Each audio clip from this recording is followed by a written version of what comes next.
This whole situation is embarrassing, and I'm just done with it. I've been with my husband for 5 years now, married for 3. Long story short, his mom has always been overwhelming and bold with her input on everything, to put it nicely. I genuinely think it's not fair to be mad at your partner for something he didn't do himself. He can't control what his mom does or says. But what's also not fair is him not addressing it when I'm clearly uncomfortable or upset, and instead just talking me into brushing it off or going with it. I never have, nor would I ever, have a back and forth with my mother-in-law. It's just not worth barking at each other. I always brush it off if it's a snarky comment, or if it's a better way to do something in her opinion. I'll just tell her thanks for the suggestion, but we are fine. It's actually true, the saying when you marry someone, you marry their family. I think the way to handle it is that each spouse should keep his side of the family in line, for lack of a better way to say it. I deal with my parents and their shenanigans, and I expected him to do the same. But he never did. Instead, he always asks me to give her some grace. Well, it's hard when that person is insulting you. For a while now, she has been making comments about how my son doesn't look like my husband when he was a toddler, basically accusing me of sleeping around. This, rightfully so, upset me. Sorry, my genes are strong? What am I supposed to tell you? I was short with my husband because he didn't address how out of pocket and disrespectful this whole thing is. It has been a week since my husband, well, soon-to-be ex-husband, told me that he would be doing a paternity DNA test, not because he thinks our son isn't his, but to shut his mom up. Yes, exactly what you read. I don't know which is worse, him accusing me of cheating or this, but all I know is that this is audacious. I didn't cheat, and I am not concerned one bit about the test results. I wasn't going to stop him from taking a DNA test or whatever, but I just know I don't want to deal with this any longer. I'm looking for an apartment, and I talked to a lawyer the day after he brought up the DNA test.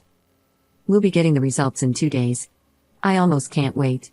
He will also be getting divorce papers with those results, which I know for a fact he won't see it coming. I tried my best to make this whole thing work and to manage my relationship with my mother-in-law as gracefully as possible.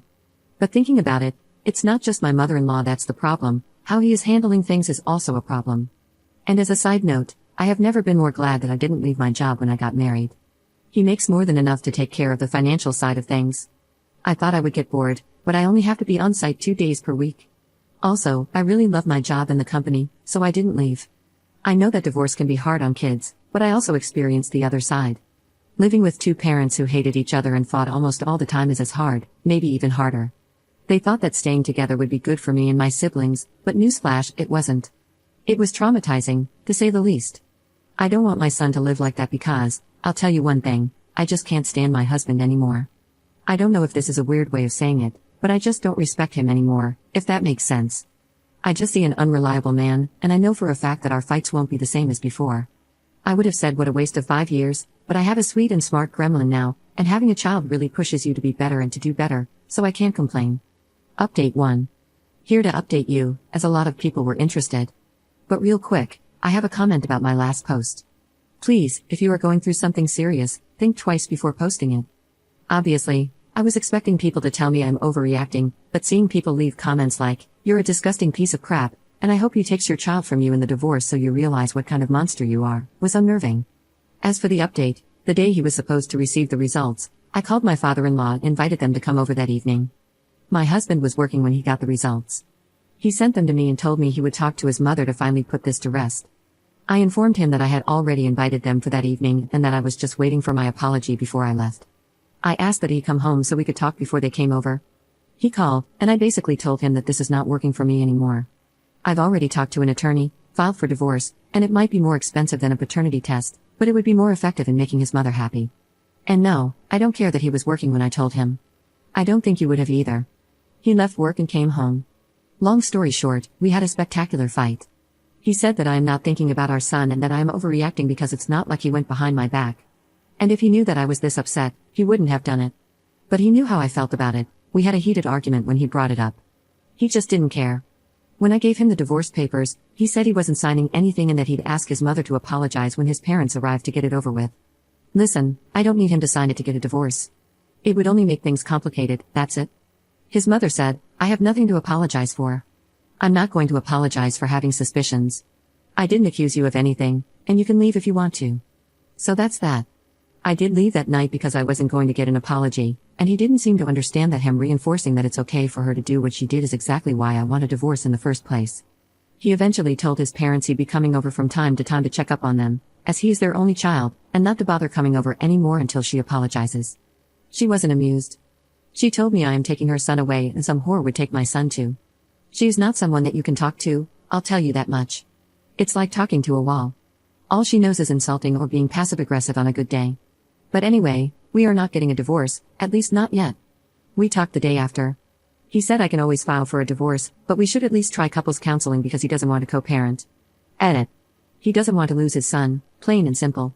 Although it's not like if we were to get divorced he wouldn't be able to see his son, but whatever. He did say, when we talked the second time, that he can see how he was wrong, especially knowing his mother. He also mentioned that he'll just shut her down if she meddles this time. But what can I do with just words? I hope he can learn a thing or two about how to deal with his mother in counseling because she is truly overwhelming. If counseling helps him understand that a couple means two people, not three, and that our marriage is a bit crowded right now, that's enough for me. People saying that I'm overreacting in my last post made me ask myself, do I actually want a divorce, or am I just mad? I wanted the divorce at the time, it seemed like the only solution. But if counseling helps us, I can try to work things out. I hope this is a good decision. If not, I am not stuck. I'll take my son and leave. I have a friend who got divorced in 20 days, an uncontested divorce.